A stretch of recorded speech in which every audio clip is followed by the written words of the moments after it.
बाये धालोगे पानगळीच्या धालोगे झाडा पेडा नागडी करी शिंदळवारो आलोगे शिंदळवारो आलोगे। वंचितांचा विद्रोही हुंकार, न्यायासाठी लढणारा पत्रकार, एक चतुरस्र कलाकार, दीनदुबळ्यांच्या व्यथावेदनांचा आविष्कार विष्णू सूर्या वाघ, एक गोमंतकीय चमत्कार। ज्येष्ठ साहित्यिक विष्णू सूर्या वाघ यांच्या जयंतीनिमित्त रुद्रेश्वर पणजी आणि गोवन वार्ता लाईव्ह यांचं खास सादरीकरण विष्णू सूर्या वाघ, एक गोमंतकीय चमत्कार। नाट्यरंगी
नमन तुझला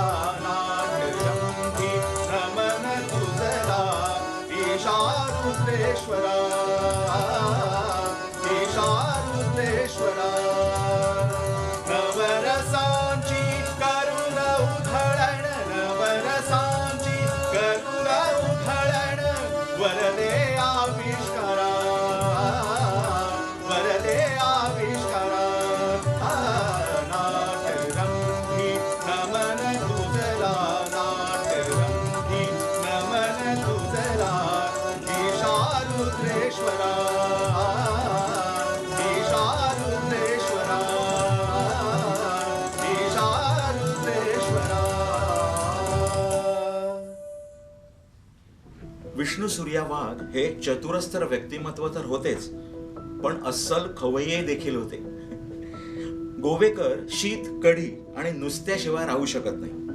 विष्णू वाघांना सुद्धा वेगवेगळ्या प्रकारचे नुसते आवडायचे आणि त्यावर ते ताव मारायचे.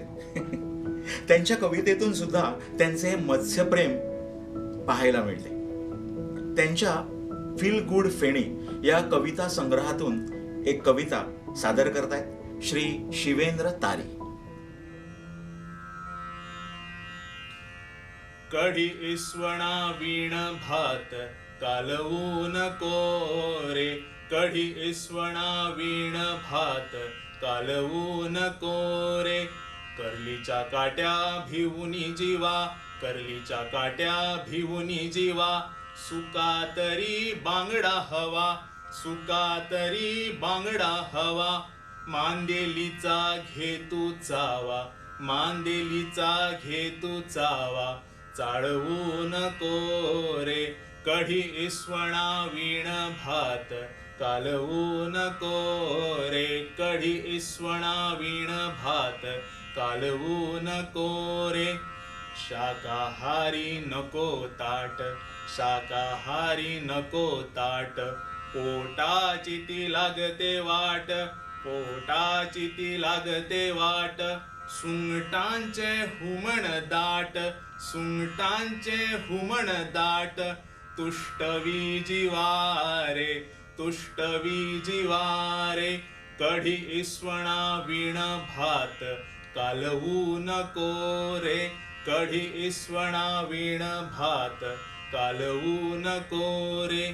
सांगटांचे आंबट तिखट सांगटांचे आंबट तिखट. बांगड्यांची हुडीद मेथ बांगड्यांची हुडीद मेथ. मोत्याळ्यांचे धबधबीत मोत्याळ्यांचे धबधबीत. नाही त्या तुळारे नाही त्या तुळारे.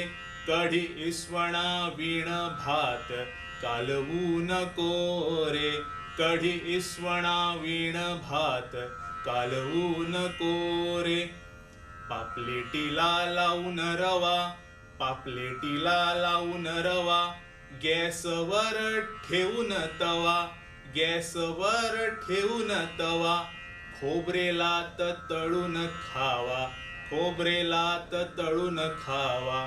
स्वाद तो आहारे. कढी इस्वणा वीण भात कालवू नको रे. खाडी मधील काळुंदरे खाडी मधील काळुंदरे. शेवटे आणि दोडिया रे शेवटे आणि दोडिया रे. रापणेचे तारले बरे रापणेचे तारले बरे. पेडवे भाजून खारे पेडवे भाजून खारे. कढी इस्वणा वीण भात कालवू नको रे. कढी इस्वणा वीण भात कालवू नको रे. तिसऱ्यांचे तोंडाक रुचिक तिसऱ्यांचे तोंडाक रुचिक. शिनाण्यांचे तिखले तीख शिनाण्यांचे तिखले तीख. कालवांचे डांगर देख कालवांचे डांगर देख. लाळ ये मुखी रे लाळ ये मुखी रे.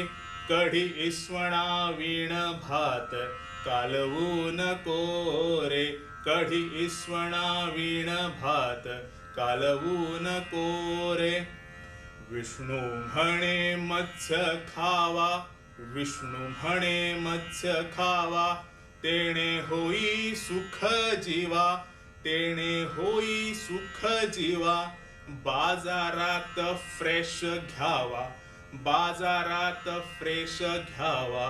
मोजूनी दुडू रे, कढी इस्वणा वीण भात कालवू नको रे.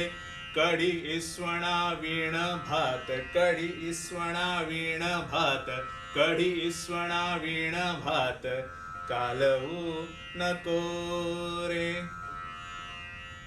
विष्णू सूर्या वाघ यांच्या संपर्कात जे कोणी आले त्यांनी त्यांना आपलंसं करून टाकलं. ते एक अष्टपैलू व्यक्तिमत्व होते.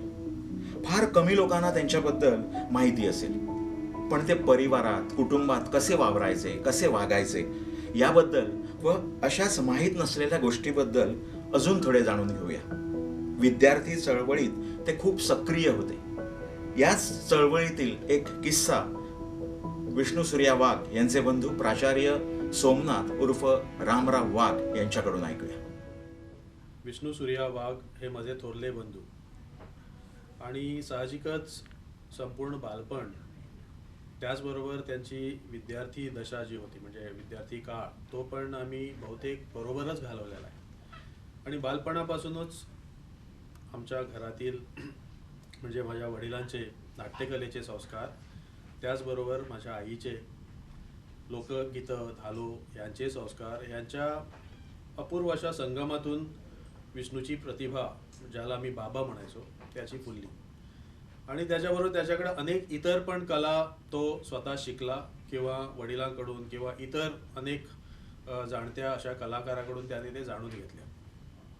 आणि त्यामुळे त्याला, जसं तुम्ही जाणता की तो चांगला लेखक होता, नाट्य कलाकार होता, त्याचबरोबर त्याला अनेक दुसऱ्या विविध कला पण पारंगत होत्या. आणि त्याच्यामध्ये त्याची व्यंगचित्रांची एक जी कला होती ती पण अनेक वेळा मला वाटतं हल्लीच्या काळात दुर्लक्षित झाली होती.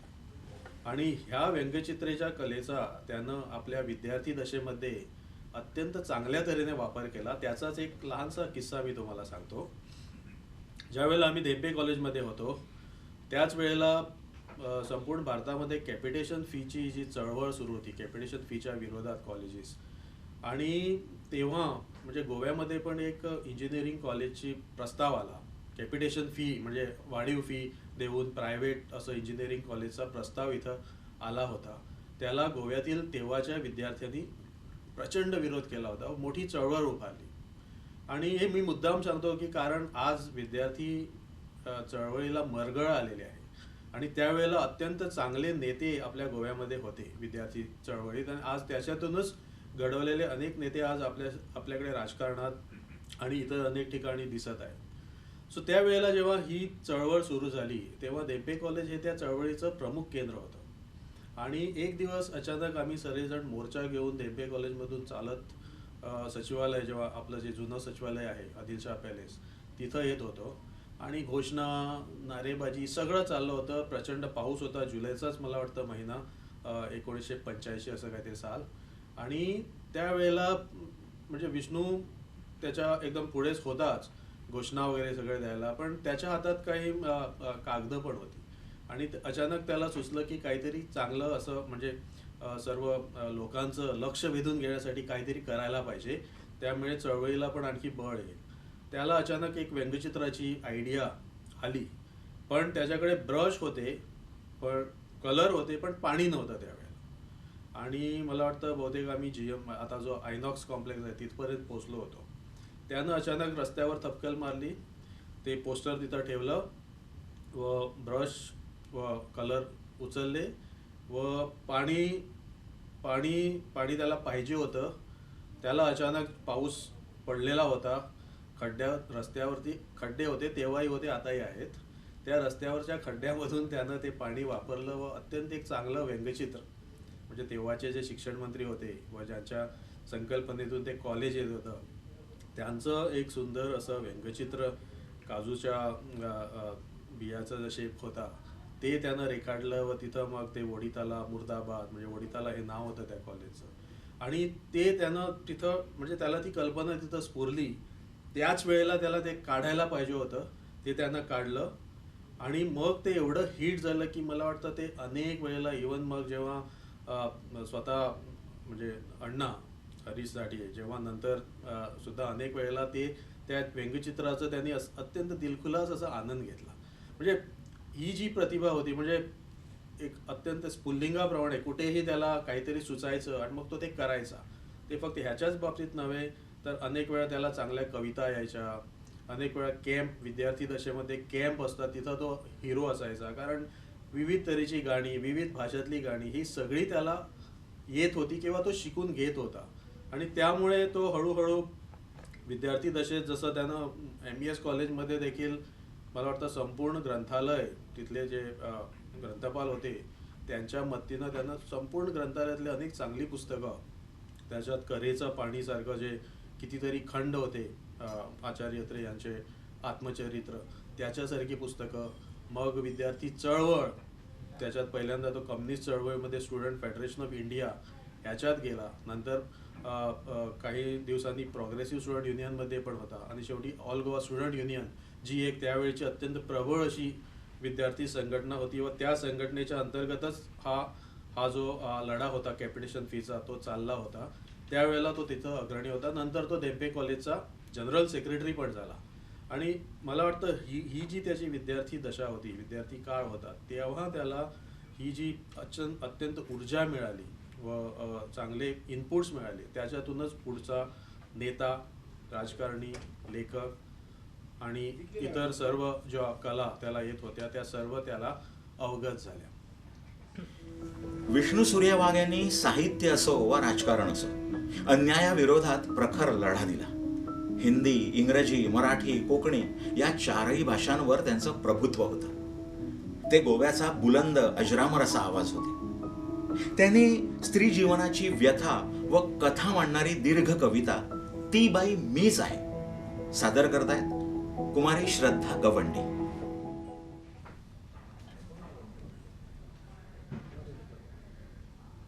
काय बघताय? बघताय काय? मीच ती बाई आहे.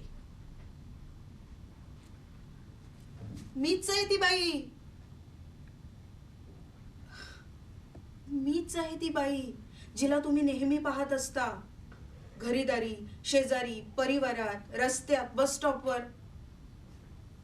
आडवटेवर, गल्ली बोळात, कधी गावात, कधी शहरात, कधी टूरला तर कधी मैफलीत, कधी झोपडीत, कधी बंगल्यात. मीच आहे ती बाई. अहो, मीच आहे ती बाई. आयुष्याच्या पानापानावर, सगळ्याच वळणांवर तुम्हाला असंख्य रूपात भेटणारी ती बाई मीच आहे. जिच्या गर्भाशयात वाढत जातो तुमच्या रूपानं आयुष्याचा अंकुर. दिशीमाशी वाढत जातो आणि 9 महिन्याच्या गर्भवासानंतर शरीर धारण करून अवतरतो या जगात.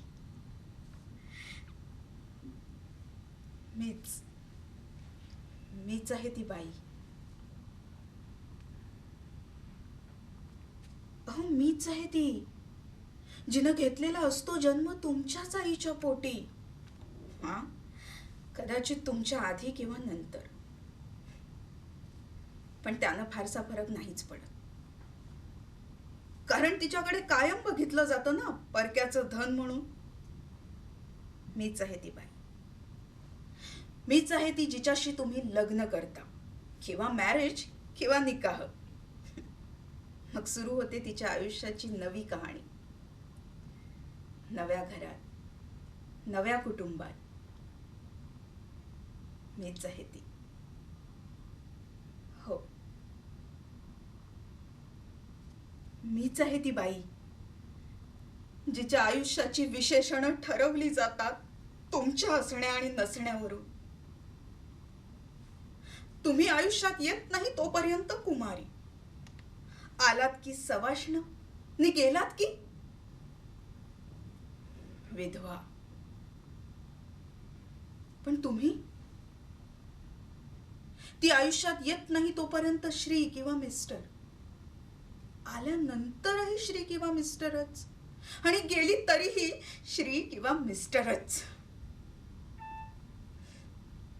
मीच आहे ती बाई जिच्याकडे तुम्ही बुभुक्षितपणे पाहत असता. अहो बाई असो 60ची म्हातारी किंवा 7 वर्षाची पोर, काहीच फरक पडत नाही तुमच्या नजरेत. हा, मीच आहे ती बाई जिला तुम्ही अत्यंत पद्धतशीरपणे पेश करता मल्टिप्लेक्सच्या स्क्रीनवर किंवा टीव्हीच्या पडद्यावर, आणि कधी कधी ग्लॉसी मॅगझिनच्या पानांवरही. मीच आहे ती. अहो मीच आहे ती जी अमर बनली आहे तुमच्या कथा पुराणातून, साहित्यातून, दंतकथांमधून. मीच आहे ती मातीच्या कणाकणातून उभी झालेली सातेरी. मीच होते गार्गी, मीच होते मैत्रेयी. गार्गी, मैत्रेयी, सातेरी ज्या बनल्यात वेदांच्या अधिकारी.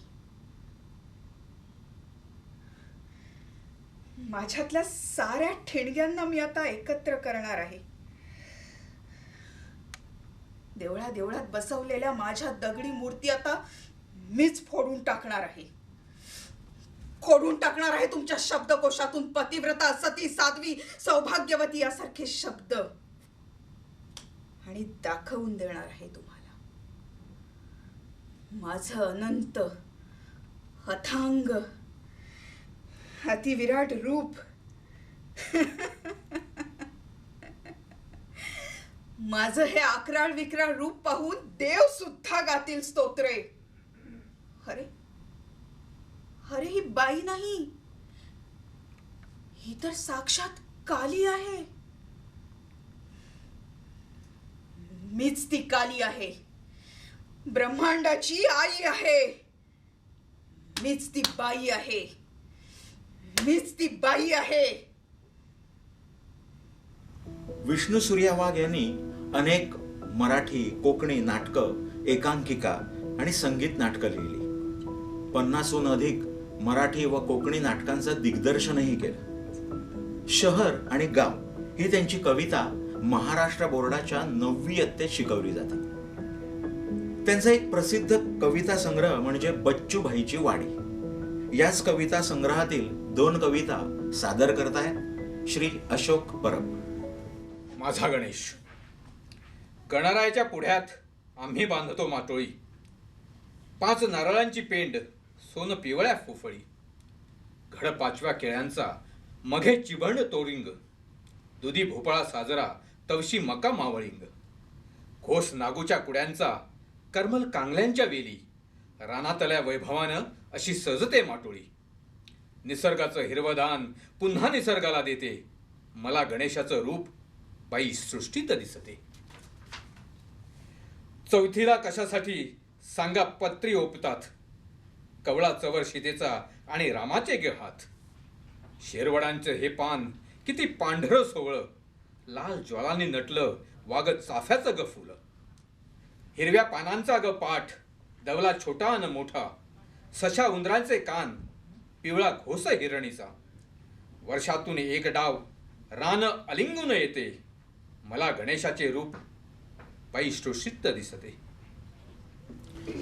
विष्णू सूर्या वाघ यांनी आपल्या अजरामरशा तुका अभंग अभंग या नाटकाद्वारे विद्रोही तुकारामांचे दर्शन घडवले.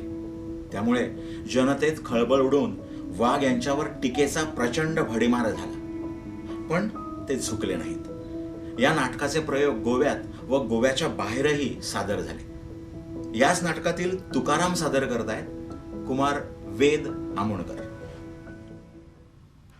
प्राण डोळ्यात आले भेट दे रे विठ्ठला. दर्शनास जीव माझा कासा वीस झाला. दर्शनास जीव माझा कासा वीस झाला. विठ्ठला, पांडुरंगा, अरे तुझ्यावर भरवसा ठेवून या युद्धात उतरलो, तरीही तू येत नाहीस. कुठं दडून राहिलायस रे बाबा, कुठं दडून राहिलायस? दर्शन दे रे पांडुरंगा, दर्शन दे. दर्शन दे, दर्शन दे, दर्शन दे रे विठ्ठला. जीव तुझ्या भेटीसाठी कासा वीस झाला. जीव तुझ्या भेटीसाठी कासा वीस झाला.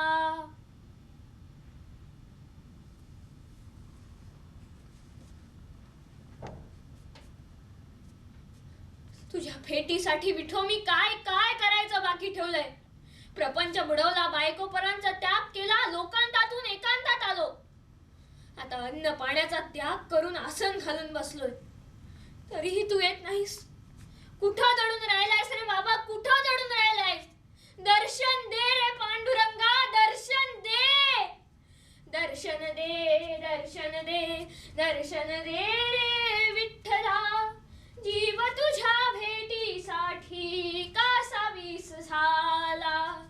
जीव तुझ्या भेटीसाठी कासा वीस झाला.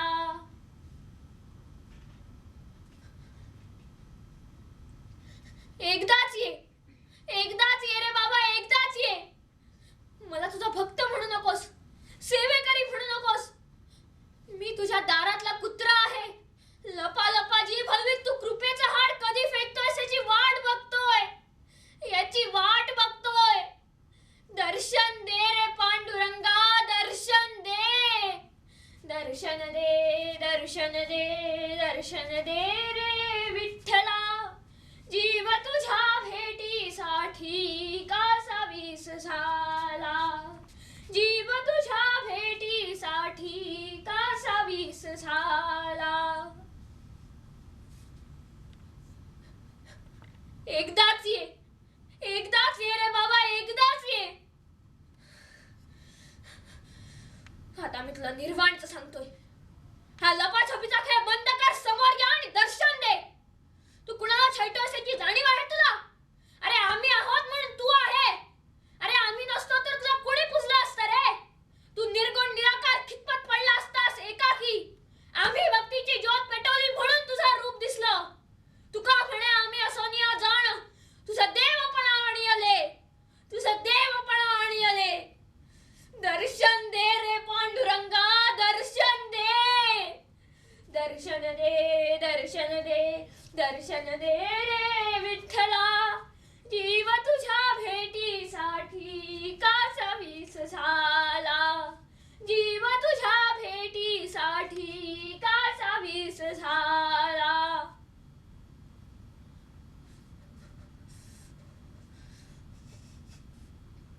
बस, आता नाही मागणार दर्शनाची भीक तुझ्याकडे. अरे तू भिकारी, मला काय देणार? लटिकेची सोंग मांडीला पसारा, भिकारी तू खरा कळो आले.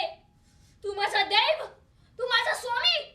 थोत, अरे मीच तुझा दैव आहे. माझ्या प्रार्थनांचा भार वाहणारा बैल आहेस तू. गाढवा कुत्रा ऐसा माझा ठावा, बैल तू देवा भारवाही, बैल तू देवा भारवाही. दर्शन दे रे पांडुरंगा, दर्शन दे. दर्शन दे, दर्शन दे, दर्शन दे रे विठ्ठला. जीव तुझ्या भेटीसाठी कासा वीस झाला. जीव तुझ्या भेटीसाठी कासा वीस झाला. बस, आता ठरला माझा निश्चय. आता नाही लागायचं या देवाच्या नादी. अरे ज्याचं अस्तित्वच खरं नाही त्याच्या नादी लागून काय उपयोग? ऐका लोक हो, ऐका. विठ्ठल मेला आहे, ठार मेला आहे. या माझ्या हातांनी मसणवटीत नेऊन मी त्याला अग्नी दिला. अस्थिंचा भुगा सुद्धा शिल्लक राहिला नाही. पंढरीचा विठुराया मरून गेलाय बाप हो, मरून गेलाय.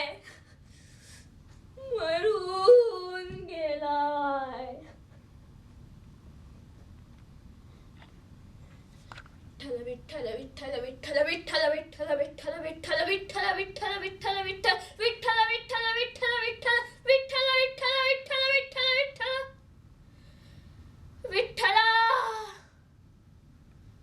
माय बाबा.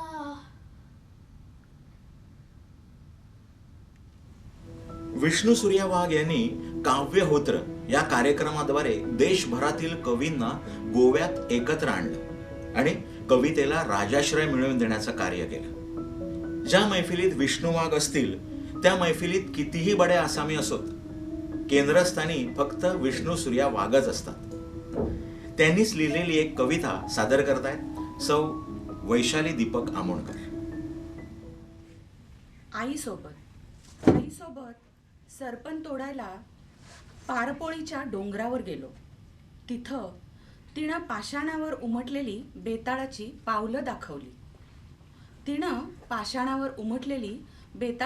पावलं दाखवली. पुढं गेल्यावर गुंजीचं एक झाड भेटलं. झाडाखाली लाल भडक गुंजांचा सडा पडला होता आणि आईचं कुंकू कपाळावरून निथळून टप टप खाली पडत होतं. चालता चालता करवंदीच्या काट्यानं आईचं लुगडं खसकन खेचलं.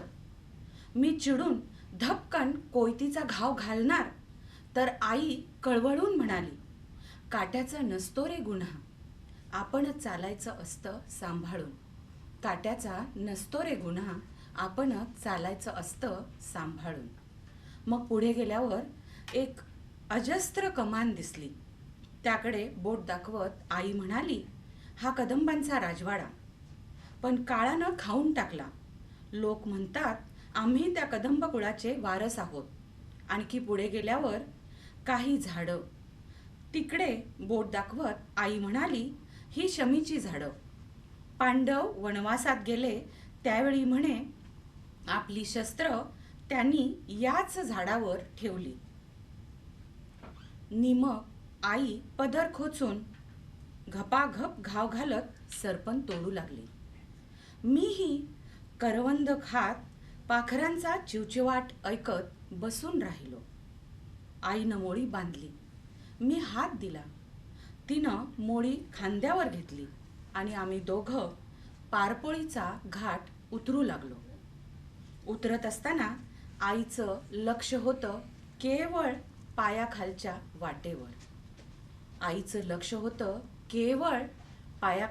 वाटेवर. आणि तिच्या मागोमाग मी.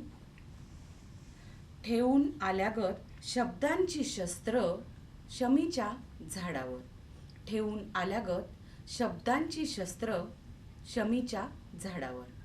नमस्कार. विष्णू सूर्या वाघ यांनी लिहिलेलं साहित्य, गाथा, पात्रे संत तुकारामांच्या गाथेसारखीच कधीच बुडणार नाहीत. ती अजरामर आहेत. अशीच अजरामर संहिता म्हणजे तुका अभंग अभंग या नाटकाने अनेक विक्रम देखील केले. याच नाटकातील एक पात्र संताजी सादर करतायत श्री संगम सोडणकर. तुकोबा, अरे तुकोबा, देवाचं दर्शन घ्यायला आलो या. देवळात कशाला जाऊ, मला या. तुकोबा, मी तुला हजारदा सांगितले की माझा देव त्या देवळात राहत नाही म्हणून. अरे माझा देव इकडं या बोलोबा आंबिलेच्या घरात राहतोस. तुकोबा, अरे तू कोण आहेस ते मला शब्दात नाही सांगता यायचं. अरे तू कोण आहेस ते तुला बी ठाव नाही. हे घे, आजपासून तेलाचं घाणं चालू केलं या. तेलाचा पहिला दरोड तुझ्यासाठी घेऊन आलो या. काय देवळातला तो बड्ड कर माझं तेल पिणार आहे वय. अरे दुष्काळाची वेळेला माझी बायको परत तडपडत होती तेव्हा तो देवळातला देव पावला होता का? अरे कपाळ नाक फोडलं त्याच्या मोर, पण जरा बी पाजर नाही फुटला ते हारामाला. का शिवी एकदम पुळचट वाटली का? नाही म्हटलं ह्याच्यापेक्षा हायक माझ्याकडं. देऊ का भडव्यात ठेवलीतल्या 4 शिव्या. तुकोबा, मी तुला मंगाशी सांगितले की माझा देव त्या देवळात राहत नाही म्हणून. अरे मला त्या देवापरच तू मोठा वाटतोयस.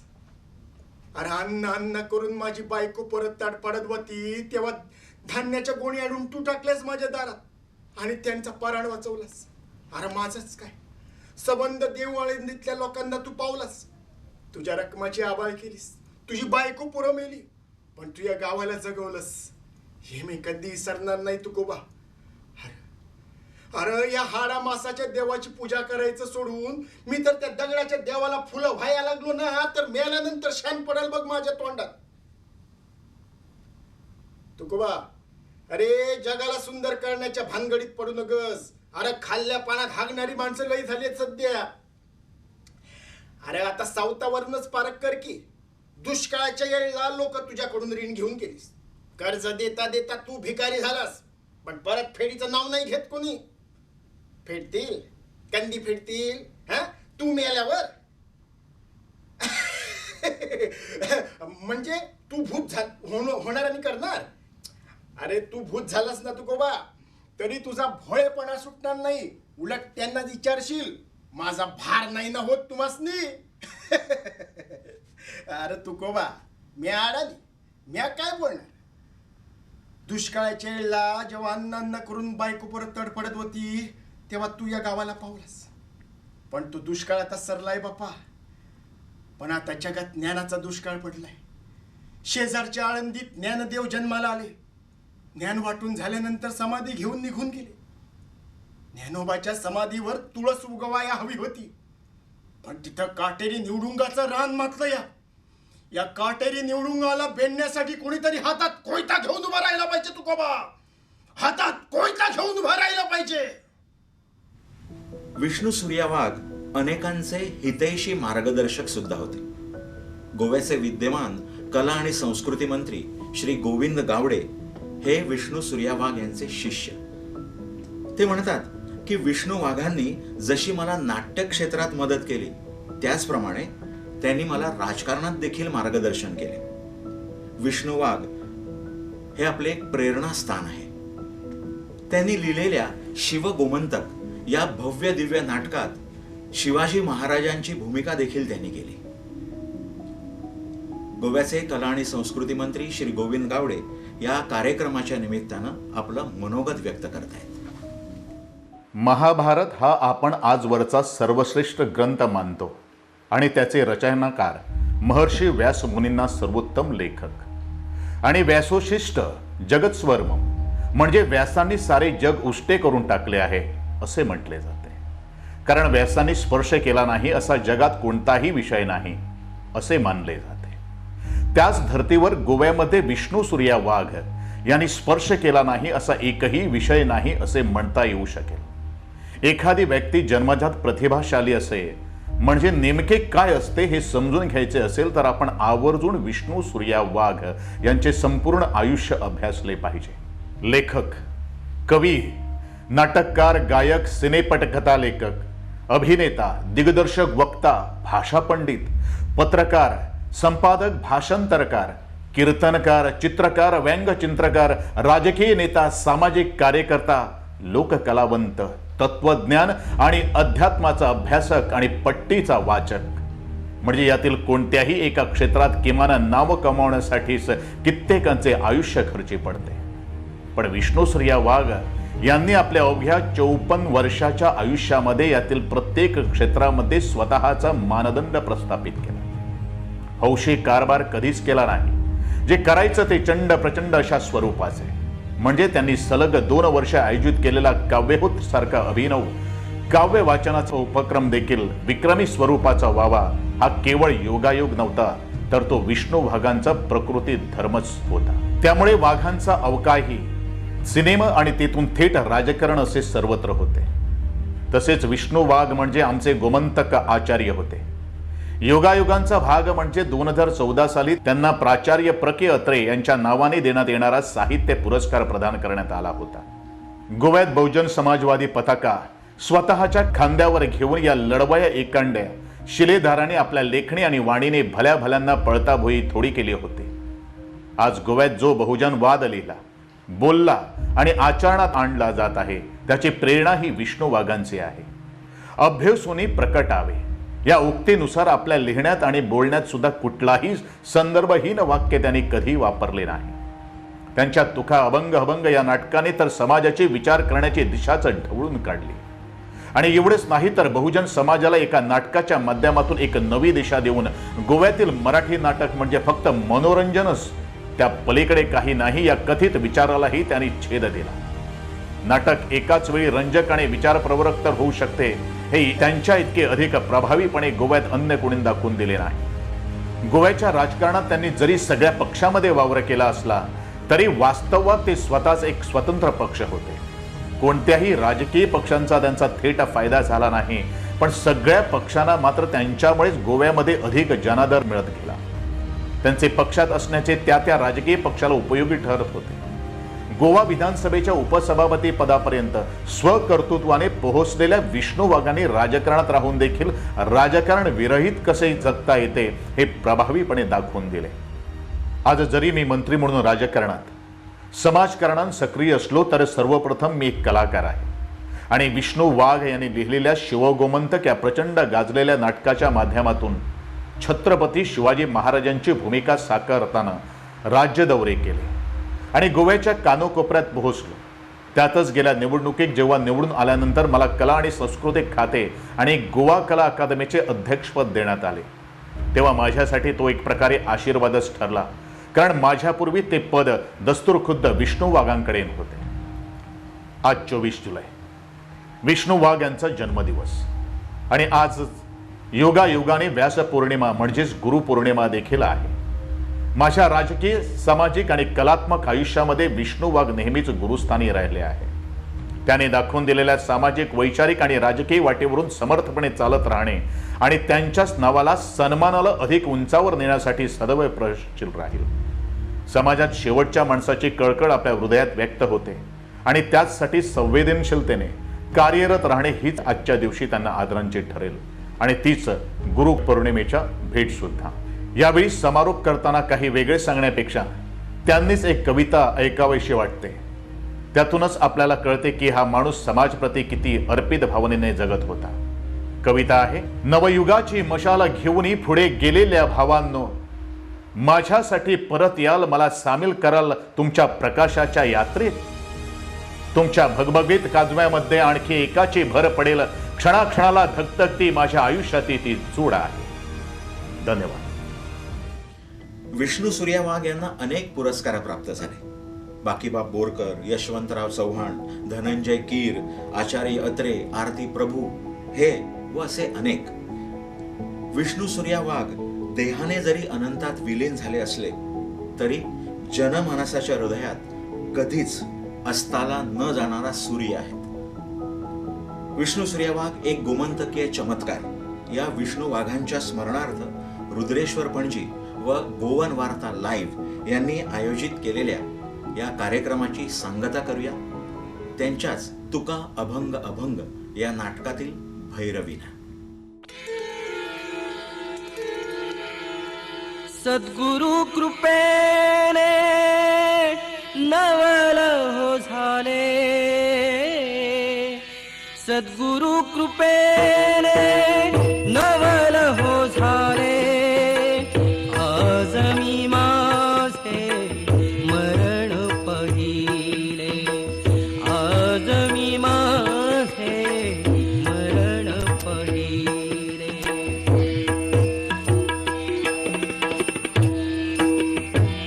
आप्त जन सारे गाळती यासवे, आप्त जन सारे गाळती यासवे. म्हणती पोर गेला वाया गुरु सवे, रडणाऱ्यांसाठी बारावे वाढले, रडणाऱ्यांसाठी बारावे वाढले. आज मी माझे मरण पाहिले, आज मी माझे मरण पाहिले.